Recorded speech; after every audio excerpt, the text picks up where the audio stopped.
Assalamualaikum dan salam sejahtera. Kita bertemu kembali dalam The FMS Podcast, Family Medicine Story Podcast yang dibawa oleh organisasi kami iaitu FMSA, Malaysian Family Medicine Specialist Association ataupun lebih dikenali sebagai Persatuan Pakar-Pakar Perubatan Keluarga Malaysia.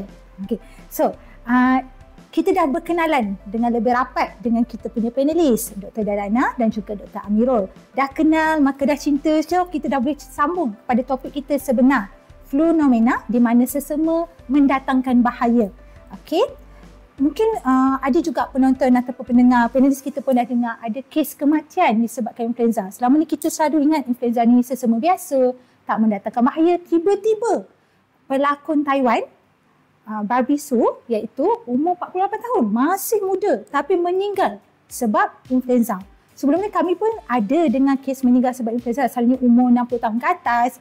Kalau kita tengok data pun, sebenarnya duit dana KKM untuk hospital admission untuk influenza sampai 10% pada tahun 2020. Benda yang tinggi. Dan bila benda tu orang tak nampak sangat. Tiba-tiba artis, mungkin macam zaman saya memang kenal lah Barbie Su tu sebab zaman-zaman remaja purba macam kita pernah tengok cerita Meteor Garden di mana heroin. Dia tu, pelakon tu adalah heroin dalam cerita tu lah.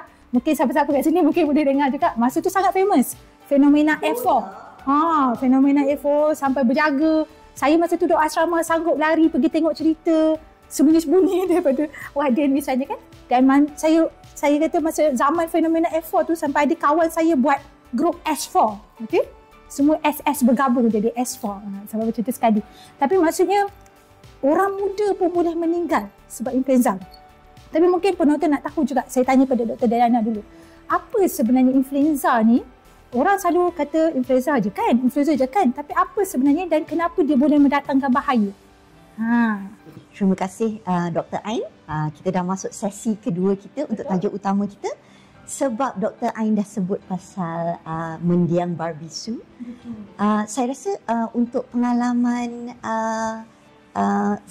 saya kata personal experience saya, buat masa ini saya ada latihan lanjut di Hospital Kanak-Kanak Tunku Azizah. Baru-baru ini ada pesakit kanak-kanak yang pada mulanya memang keluarga ingat macam sesama biasa. Demam-demam, ada batuk-batuk sikit-sikit dan bawa anak ini ke klinik kesihatan terdekat. Pada mulanya, sebab keluarga ini tinggal di kawasan kita panggil dengue hotspot. Kan?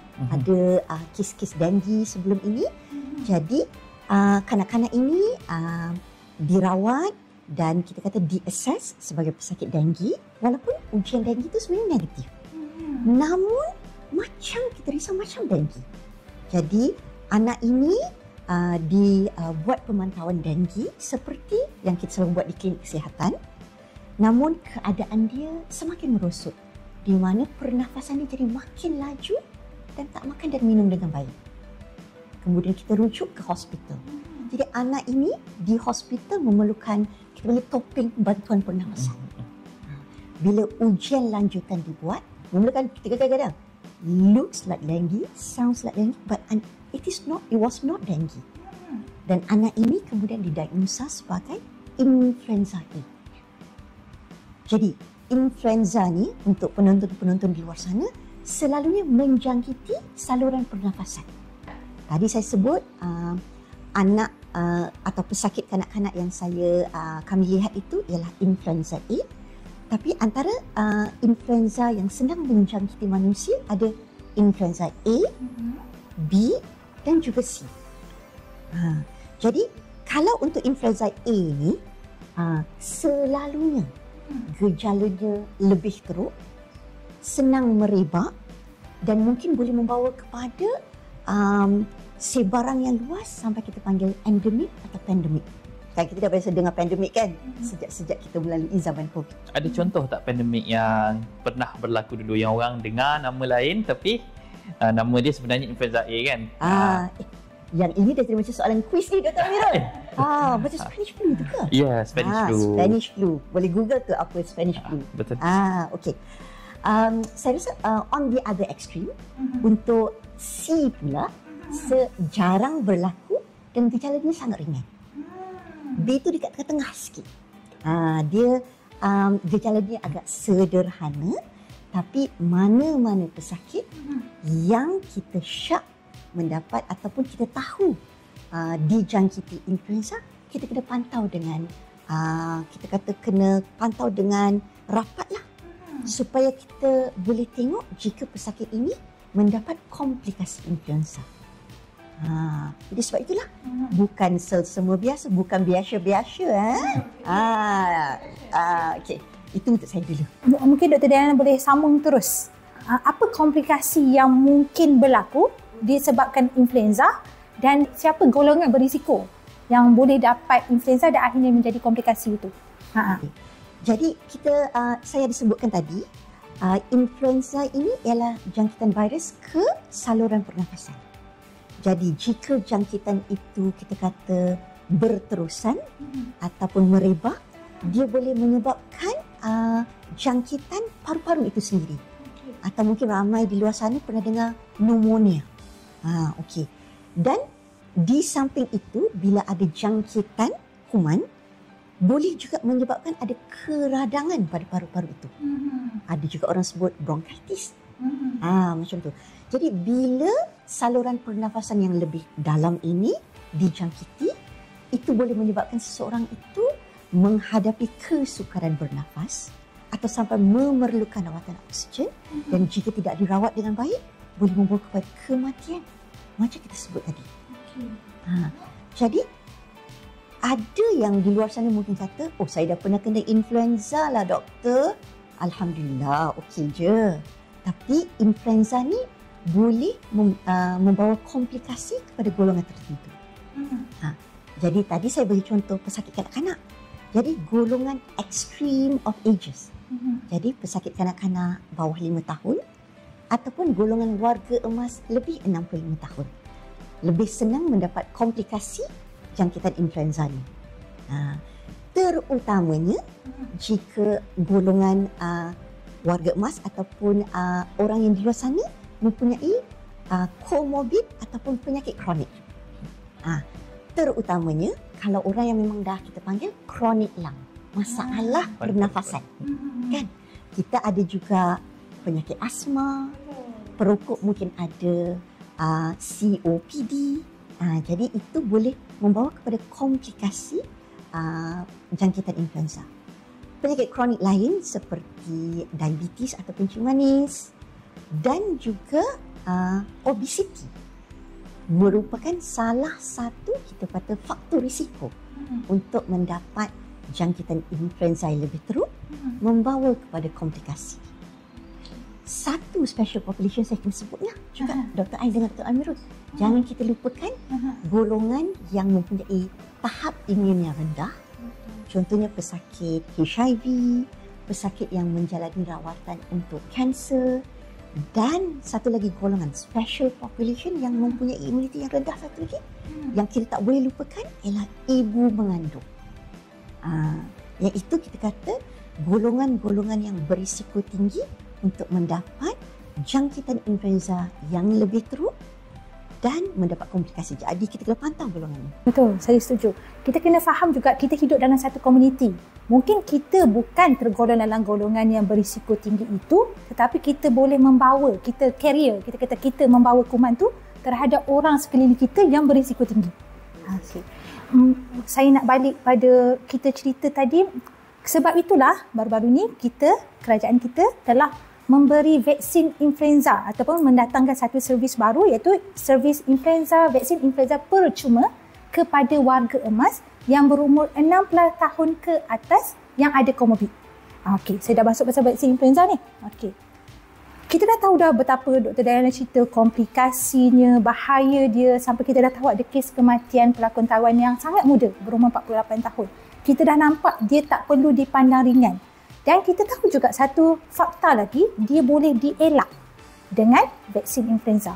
Mungkin saya berbalik kepada Dr. Amirul untuk persoalan saya yang seterusnya.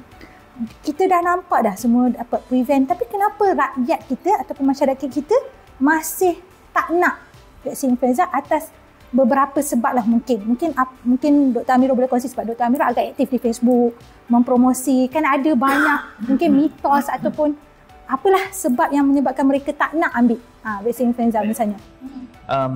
Saya senang je.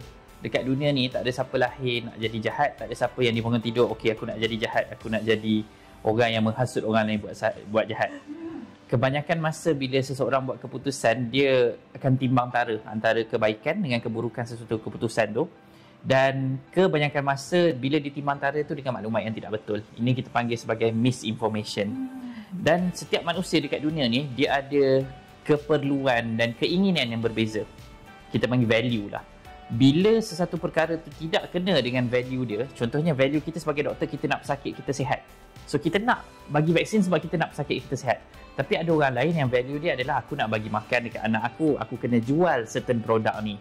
Produk ni aku yakin boleh gantikan vaksin influenza. So aku nak promote lah produk ni. Vaksin ni semua bahaya. So value dia tak tie together dengan ilmu saintifik yang betul. Menyebabkan dia menyebarkan maklumat yang tidak betul. Kita panggil tadi misinformation secara tidak sengaja. Sekarang ni kita panggil malinformation. Dia sebarkan maklumat tak betul secara sengaja. Jadi again, tak ada siapa nak buat jahat, tapi disebabkan different value dan pemahaman yang tak betul tu menyebabkan orang salah faham, sebarkan maklumat salah dan menyebabkan orang buat keputusan yang salah. Saya bagi contoh. KKM sekarang ni dah bagi influenza secara percuma, bukan hanya kepada warga emas, tapi dia dah bagi kepada petugas kesihatan. Dah banyak tahun dah dibagi. Betul, dah lama tu. Dah lama. Dan ini disupport oleh satu study yang tunjuk bahawa kalau kita vaccinate satu hospital healthcare workers, kita boleh mengurangkan kematian warga emas dalam hospital tu sebanyak 42%. Tinggi. Hampir 50%. Kan? Tetapi malangnya ada setengah-setengah hospital yang tidak yang bukan bawah KKM lah. Contohnya bawah Kementerian Pengajian Tinggi yang mana funding dia tu directly daripada hospital tersebut yang baru memulakan program vaksinasi influenza, termasuklah hospital saya bekerja lah. Jadi saya bekerjasama dengan Jabatan Kesihatan Awam saya, kita nak cuba berikan vaksinasi influenza ni dan betulkan salah faham. Unfortunately, walaupun dalam petugas kesihatan sendiri masih ramai yang takut nak ambil lah. Sebabnya dia rasa ini nanti kalau cucuk kena kanser, side effect dia akan teruk. Kenapa nak cucuk? Influenza tu kan hanya sesama biasa. Jadi again dia balik kepada tidak mendapat maklumat yang betul dan juga kepentingan dia buat keputusan tu tidak tally dengan value dia. Jadi apa yang kita buat? Macam kita buat sekarang ni lah. Kita betulkan maklumat yang salah, yang mana lepas ni mungkin Dr. Ain nak sembang sikit pasal mitos-mitos berkaitan dengan vaksin influenza lah. Dan mungkin kita kena jelaskan dekat public ada apa dalam vaksin tu. Mungkin sebelum saya tanya soalan, mungkin Dr. Amirul boleh kongsi sikit apa mitos yang Dr. Amirul pernah dapat lah dekat dalam sosial media ke, atau ada orang PM tepi ke tanya? PM tepi banyak sangat tu. Sebab kerja saya orang jawab mitos ni. Okey, yang paling latest sekali adalah ada dua lah berkenaan dengan vaksin. Pertama sekali, kita tak nak cakap lah benda simple yang pasal vaksin tak berkesan, vaksin tak selamat. Kita dah tahu dia berkesan, dia selamat. Tapi orang sekarang ni dia menghasut bahawa dalam vaksin tu ada bahan haram seperti sel anjing. Oh ya, saya ada terbaca. Okey, tukar haiwan lah tu sekarang. Dah bertukar haiwan. Dulu sel khinzir, sekarang sel anjing. Okey. Jadi sambil tu saya ceritalah balik macam mana mitos ni datang. Mitos ni dia ada asas yang betul, yang mana tapi dia tukar jadi salah faham. Kita kena faham vaksin influenza ada beberapa jenis. Ada recombinant type yang mana kita hasilkan protein antigen tu secara sintetik. Ada jenis inactivated yang mana kita nyah aktifkan virus tersebut. Ada jenis yang live vaccine. Live vaccine ni yang biasanya kat Malaysia tak pakai, dekat US dia pakai yang sembuh kat dalam hidung. Kita tak pakai. Yang biasa kita pakai kat Malaysia adalah recombinant dengan juga inactivated cell. KKM, seingat saya kita banyak pakai inactivated punya. Dan cara penghasilan vaksin inactivated ni ada dua cara. Satu, menggunakan sel telur. Satu lagi menggunakan sel haiwan. Unfortunately, yang sel haiwan tu memang dipakai Maiden Dairy sel kidney, yang mana berasal daripada anjing lah. Anjing, tak ingat dah nama bakar anjing tersebut. Tapi bukannya nak kata setiap kali nak buat vaksin kena bunuh anjing. Tidak. Lajuran sel ataupun sel line ni dah memang ada daripada zaman dulu dan dia propagate untuk hasilkan medium. Kita kena faham virus dia bukan macam bakteria atau parasit yang mana dia boleh membahagi sendiri. Virus dia memerlukan medium sel untuk dia menghasilkan lebih banyak diri dia dan menyerang orang. kita nak menghasilkan vaksin, kita perlukan virus tersebut. Kita tak boleh suruh, oi virus kau membahagi. Tak boleh, dia bukan bakteria. Dia perlu medium. So kita kena letak dia dalam sel. Dan sel yang digunakan adalah sel yang lajuran sel daripada anjing tadi dan juga sel telur. Saya nak cakap satu je, vaksin yang sekarang KKM bagi adalah egg base. Sama Betul. juga dengan yang saya tengok daripada saya punya hospital pun masih bagi egg base juga. Seingat saya 2 tahun lepas ada satu hospital swasta yang menggunakan jenama Sky Cell Flu. Itu yang daripada cell base yang ada daripada sel anjing lah. Dan saya nak kata benda tu telah difatwakan bahawa tidak haram. Kenapa? Sebab pertama sekali apa yang diletakkan dalam vaksin bukan sel tersebut. Kita besarkan virus dalam sel. Kemudian kita akan ambil virus tersebut, pisahkan daripada sel dan kita aktifkan dia dan jadikan dia sebagai vaksin. Sel tu kita buat apa? Sel tu kita buang. Kita dah purify dah hasil akhir vaksin. Analogi dia saya suka sebut adalah macam kita nak masak sayur, lobak putih. Lobak putih asal daripada mana? Kita tanah lah. Tanah tu ada baja tai ayam, segala macam tu, tantah lembu datang, berak dan sebagainya. Tak tahu apa dalam tanah. Okey? Betul. Lepas tu kita tak ambil tanah letak dalam kari kita.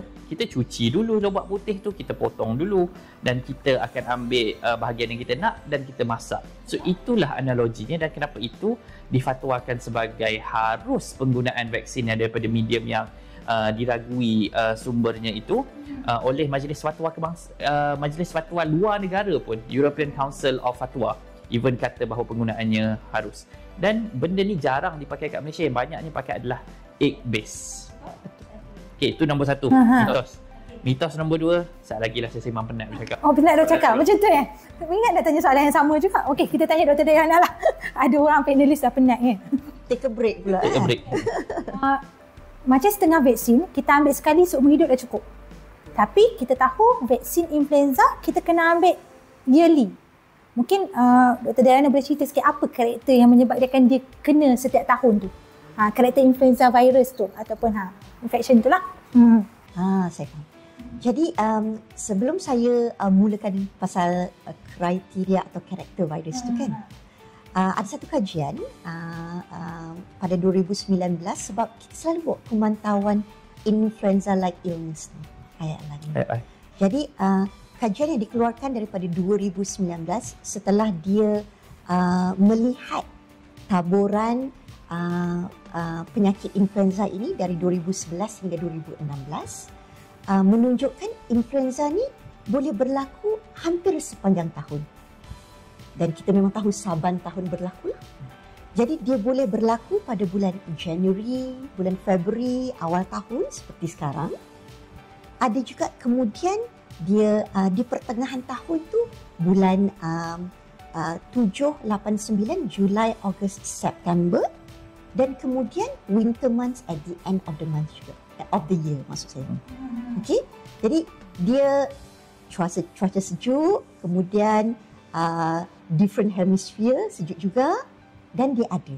Jadi macam Dr. Amirul sebut tadi, sebenarnya virus yang berjaya ialah virus yang cepat merebak lah. Dia nak berjaya, dia mesti kena sebarkan diri dia dengan baik kan. Tapi sebab Dr. Amirul dah bagi analogi, saya pun nak bagi analogi. Boleh. Ramadan belum tiba, tapi kalau hari raya, tema setiap tahun berbeza-beza kan. Jadi untuk kita yang pakai baju raya ni ada tema hijau lah, berbagai-bagai warna. Kalau bukan warna baju raya, rambut Dr. Amirul pun mungkin raya tahun ni lain sikit, raya tahun depan lain sikit. Tak tahu lagi kemudian kan. Jadi virus ni dia pandai. Untuk dia jadi virus yang berjaya, dia akan ubah sedikit Structure penampilannya. Jadi bila kita mendapat vaksin influenza ni, vaksin influenza terkini akan ikut strain yang terkini. Kita akan ikut penampilan virus influenza terkini supaya kita dapat mengurangkan, kita tak kata 100% boleh mengelakkan jangkitan influenza. Tugas utama kita nak elakkan jangkitan influenza yang lebih teruk atau komplikasi influenza ni. Jadi untuk individu yang mengambil vaksin influenza ini, kita harap dapat boleh melindungi influenza ini dapat influenza yang lebih teruk. Sebablah dia pakai baju raya lain-lain setiap tahun dan setiap musim. Jadi kita kena buat vaksin dengan strain terkini.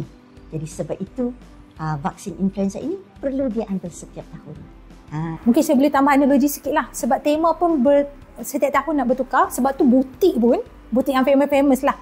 Apa-apalah namanya kan. Dia pun buat tema yang berlainan supaya memenuhi cita rasa orang. So tahun ni baju macam ni, baju Saloma ke misalnya kan. Baju ni sama juga. So vaksin tu pun berubah ikut keadaan semasa hemisfer ataupun kuman tersebut lah. Sebab dia nak berjaya.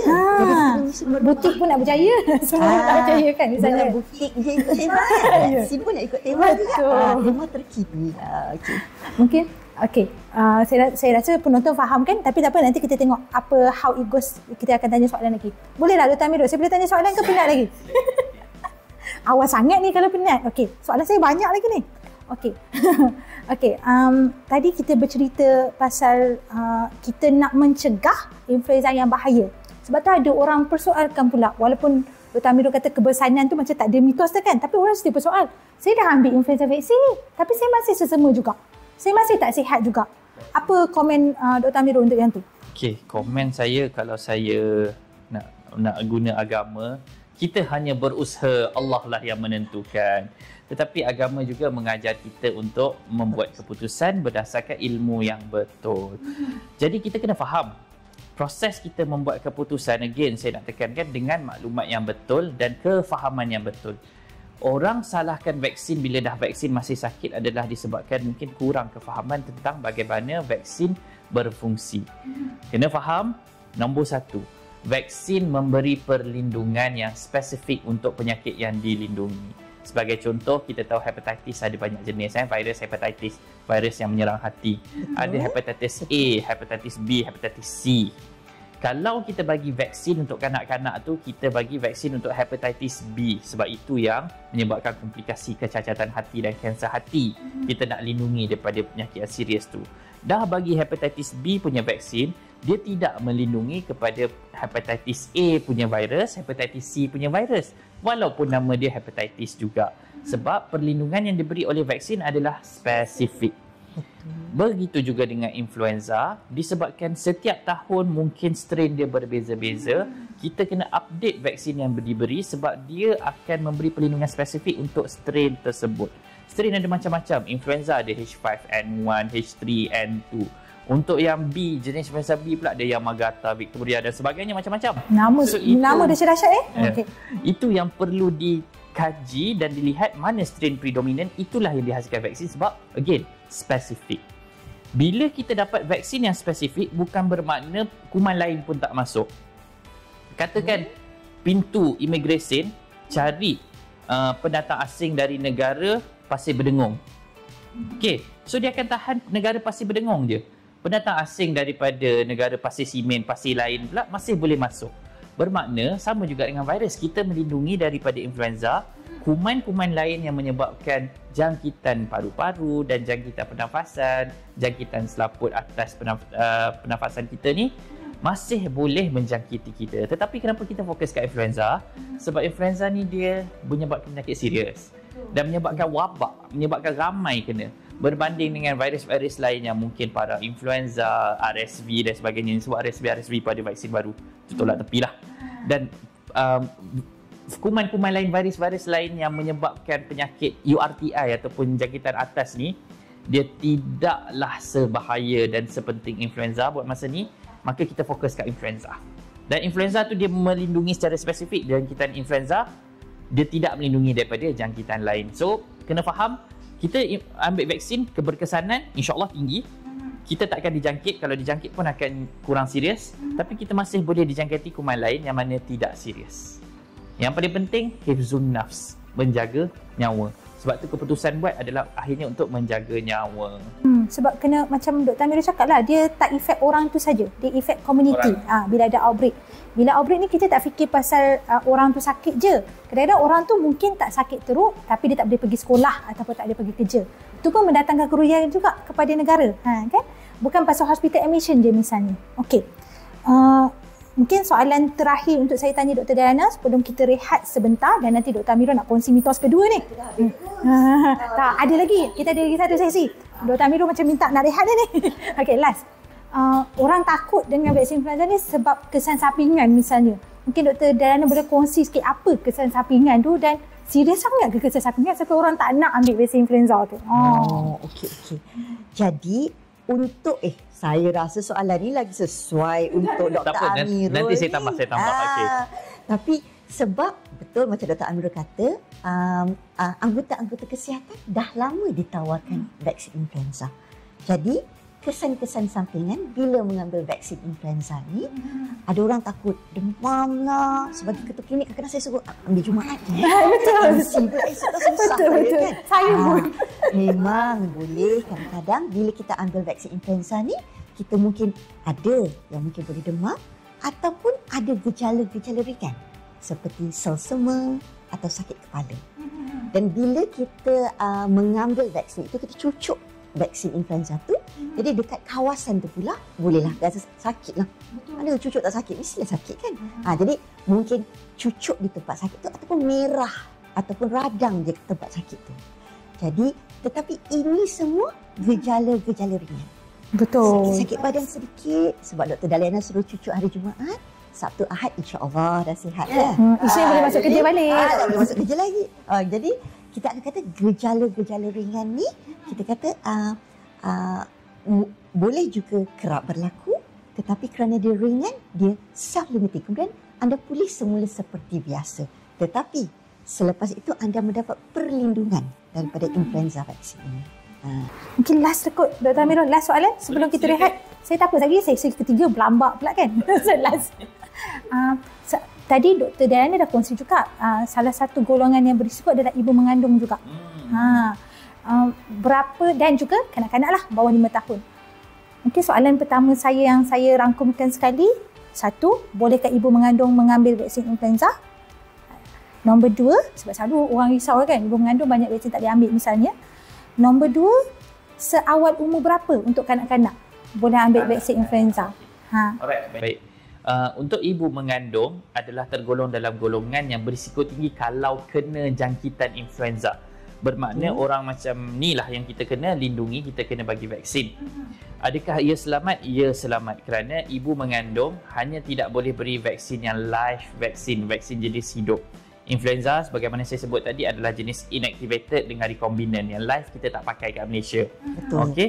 So boleh diberi pada bila-bila masa dan ada manfaat. Selain melindungi ibu mengandung, dia juga akan ada antibody transfer melalui uri kita, placenta, kepada anak dalam kandungan, insya-Allah melindungi juga sedikit anak yang telah lahir nanti. Betul. Macam 2 in 1 kan? 2 in 1. Cucuk sekali dapat protection kepada 2 orang. Kenapa kita nak lindungi bayi baru lahir? Sebab bayi ni pun terdedah, bukannya bila keluar-keluar ada selaput menyebabkan dia terlindungi. Dan kita tak boleh nak bagi vaksin influenza ni awal. Kita kena tunggu usia dia sampai 6 bulan baru boleh beri. Jadi antara 1 bulan sampai 6 bulan tu transfer antibody daripada ibu lah yang melindungi bayi tersebut. Dan kanak-kanak bayi seawal 6 bulan, tetapi kita kena ingat bahawa data dan rekomendasi daripada Badan Berautoriti menyarankan pemberian vaksin bagi kanak-kanak bawah 9 tahun kena ambil 2 kali kalau first time. Contohnya macam ada seorang budak kecil umur dia 7 tahun tak pernah dapat vaksin influenza sebelum ni, kita kena bagi dia 2 kali. Bagi cucuk sekali, sebulan kemudian cucuk lagi vaksin yang sama. Tahun depan baru bagi vaksin yang tu sekali setahun saja macam influenza. Kenapa ini berlaku? Sebab kita kena faham vaksin bukan ubat. Vaksin berfungsi dengan menjana antibody secara semula jadi dalam badan kita tanpa membahayakan badan kita untuk kena jangkitan serius. Kalau influenza masuk badan kita, kita survive, insya-Allah ada antibody dijana. Tapi ada risiko kita tak survive. Ada risiko kena jangkitan paru-paru, kena heart attack dan kena komplikasi lain. Tapi bila kita beri vaksin, kita hanya bagi komponen kuman yang telah dinyah aktif tu, dia akan menjana sistem kesihatan badan kita, imuniti badan secara semula jadi untuk hasilkan antibody. Sebab tu bila cucuk kita rasa demam, sebab demam tu proses badan nak hasilkan antibody. Sebab tu cucuk rasa sakit, sebabnya dia panggil sel darah putih pergi kat tempat situ, menyebabkan inflamasi radam. Sebab tu kita rasa dia sakit, ada side effect sebab ia berkesan. Jadi yang kita tak nak adalah side effect yang serius yang mana jarang-jarang berlaku. Mungkin kita stop dulu sebentar. Kita mula dengan sesi next tu. Tapi ada kata-kata last. Mungkin Dr. Riana nak sambung sikit apa yang Dr. Amirul cakap ke tak ada? Kita berehat sebentar. Kita berehat Kita berehat sebentar. Kita kembali selepas ni.